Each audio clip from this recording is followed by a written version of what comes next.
Good day, and welcome to Hiroshima University's English Podcast. Joe, why are we taking this shortcut to our podcast studio again? It's so scary. I know it's dark, Kay, and it's no fun walking through a cemetery. Yeah, butchie. I do not like dark cemeteries. And I know there are spider webs everywhere. クモの巣 spider webs everywhere. And, Kay, I guess probably there are ghosts here. Ghosts. You shouldn't have mentioned about that. I do not like them either. Hey, what's that? It's only a dog barking. But let's get out of here, Kay. Oh, why do I agree to be the host of these podcasts? The pay is so low, and sometimes Joe makes me walk through this dark cemetery to get to our podcast studio. Oh, I'm so scared. Spiderwebs everywhere and probably ghosts. Hey, Joe, can you raise my salary? You know, you pay me almost nothing. The salary is really horrible. Hey, Joe, can you raise my salary? Joe, why are you looking away from me? Please look at me. And why are you not moving? Joe, let me see your face. Let me see. A corpse. Sty, Joe has turned into a corpse.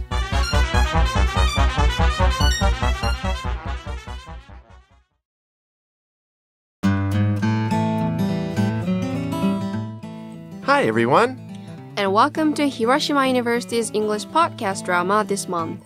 Yes, we're back in our studio now, and somehow, we survived that cemetery again. Not one of my favorite places. Anyway, we're happy to present a scary drama this month entitled The Black Hair.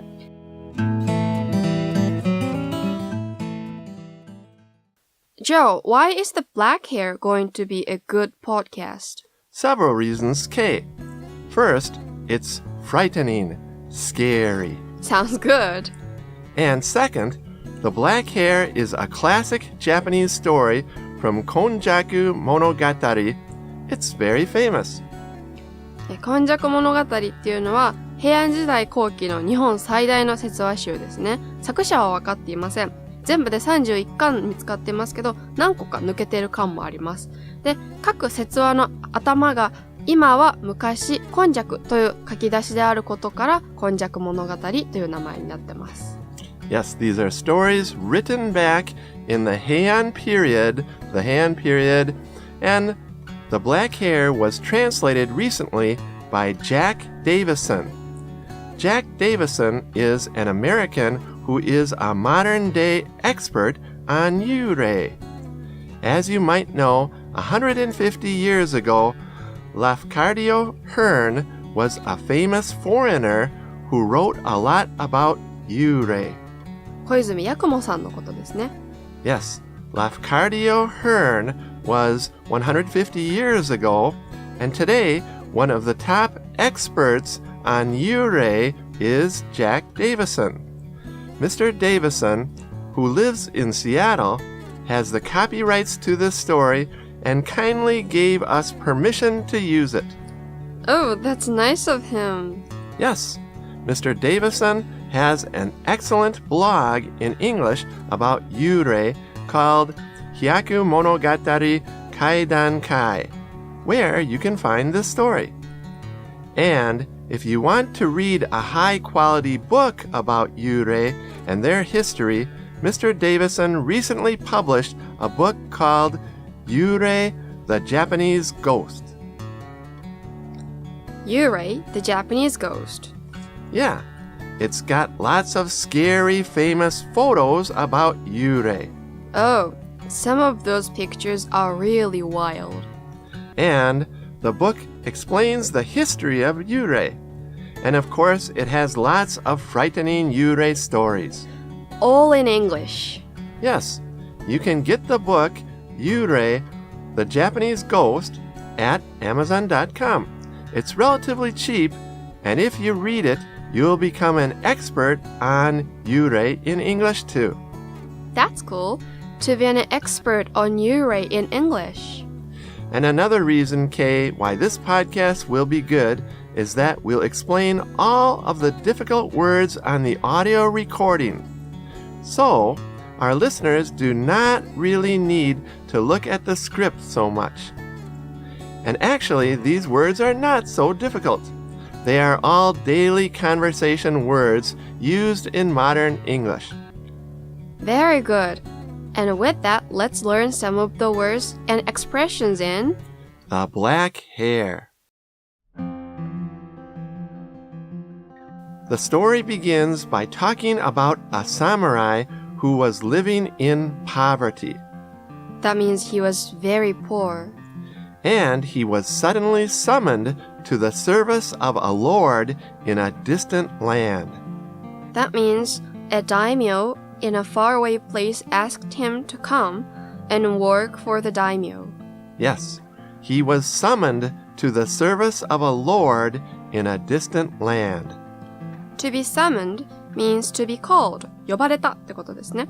Especially by the government or courts. 裁判所です。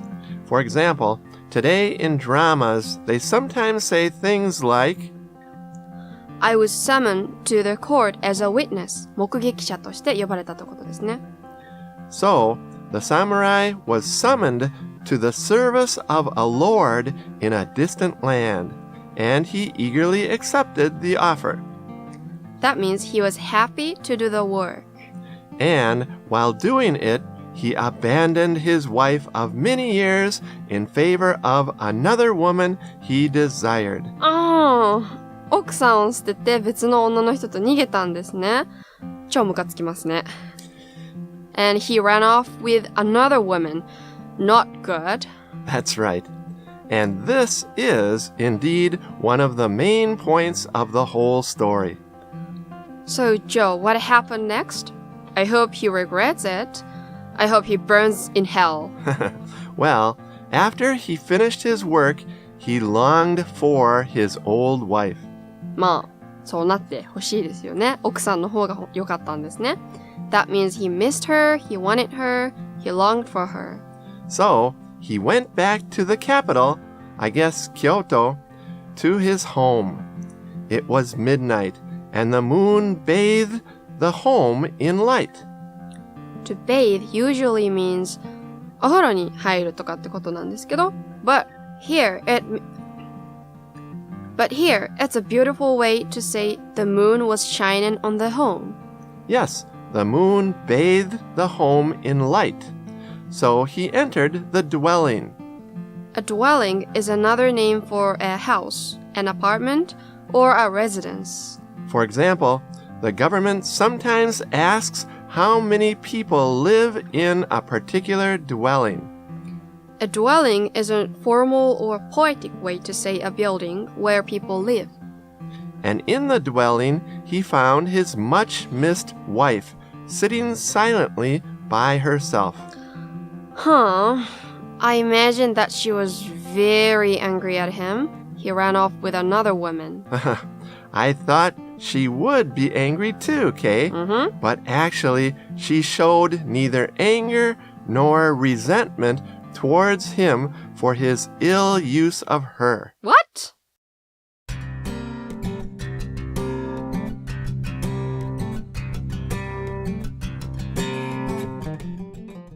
ところで resentment means 恨みとか悪意ってことですね。And ill use means he badly used her. Right. She showed no resentment toward him for his ill use of her. If I were her, I would kill him. Calm down, Kay. Don't worry. Something interesting will happen. Okay. So, the samurai was very happy that she was not angry. He was overcome with emotion. That means he got very emotional. And he swore to his wife that they would live together forever and never be parted. He swore means he promised. To swear の過去形が swore ですね。He swore they would never be parted. They would never be separated. They would always be together. And so he embraced her. He hugged her. Yes, he embraced her until sleep took them. That's a fancy way to say until they fell asleep. If I were her, I really would. I know, Kate. You would be very angry with him, and she should be angry at him too. Yeah. Well, let's see what happens. Okay. The next morning, the sun battered the house. That's a poetic way to say the sun bathed the house, but it's stronger than bathed. Yes, the sun battered the house. And the man woke up and looked at his wife, whom he was still embracing. And he suddenly realized that he was holding a dry corpse. Oh my god. 乾いた死体ってことです。He was holding a dry corpse with nothing but bits of flesh clinging to bone. このお肉がちょっとだけ骨についてる状態だったんですね。With bits of flesh clinging to bone. And everything was wrapped in long black hair. 長い黒い髪ってことですね。それは、幽霊の伝統的なイメージですよね。The man leaped to his feet. That means he jumped up quickly. The man leaped to his feet and rushed to the neighbor's house and asked what happened to his wife. And what did the neighbor say? The neighbor said that the woman had been abandoned by her husband long before, and she had died of an illness brought on by her sorrow. That means she died because she was so sad.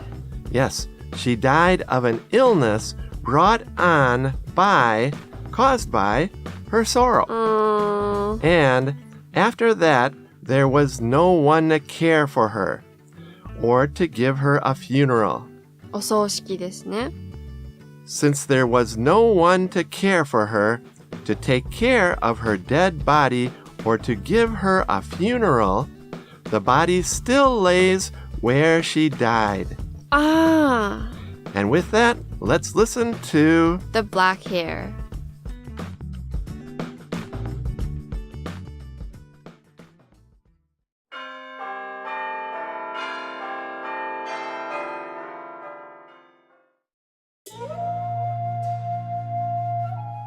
The Black Hair, translated from Konjaku Monogatari by Zack Davisson. There was a samurai living in poverty in the capital, who was suddenly summoned to the service of a lord of a distant land.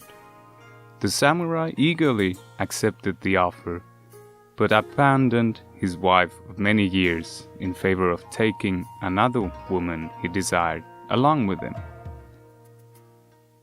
When his responsibilities to the Lord had finished, the samurai returned to the capital and found himself longing for his old wife. He went that night to the old house where they had once lived. It was midnight, and the full autumn moon bathed the home in light. The gate was open, and the samurai entered his old dwelling, only to find his much-missed wife sitting silently by herself. She showed neither anger nor resentment towards her husband for his ill use of her, but instead offered him greetings and welcomed him back after his long time away. The samurai, overcome with emotion, swore to his wife that they would live together from now on and never be parted. Pleased by the happiness this brought to his wife's face, the samurai embraced her, and they held each other until sleep took him. The samurai was woken in the morning by the bright morning sun that battered the house more harshly than had the previous autumn moon. He looked about himself and found that instead of embracing his wife, he was holding a dry corpse. Nothing but bits of flesh clinging to bone wrapped in long black hair. He leapt to his feet and rushed into the neighbor's house. What happened to the woman who lived next door? Her? She was abandoned by her husband long ago and died of an illness brought on by her sorrow. It was just this summer that she died. Because there was no one to care for her or give her a funeral, her body lay still where she died.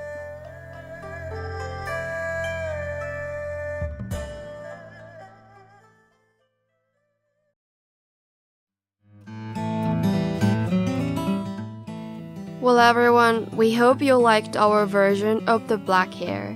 And we'd like to again thank Zack Davisson for the translation and letting us use it. Thank you.